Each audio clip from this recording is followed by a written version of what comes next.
sostenibilità quindi è anche un rispetto dei dinamismi di questa natura, dei gradienti, delle differenze che ci sono e che vanno sempre meglio conosciuti per poterli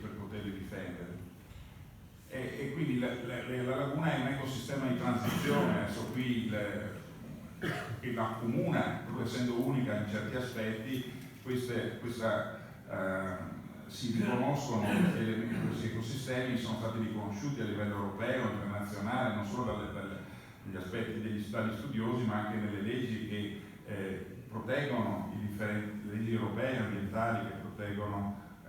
questi diversi ambienti. Ed è certo che la laguna di Venezia, così come la conosciamo oggi, è il risultato di una modellazione antropica secolare, perché in fondo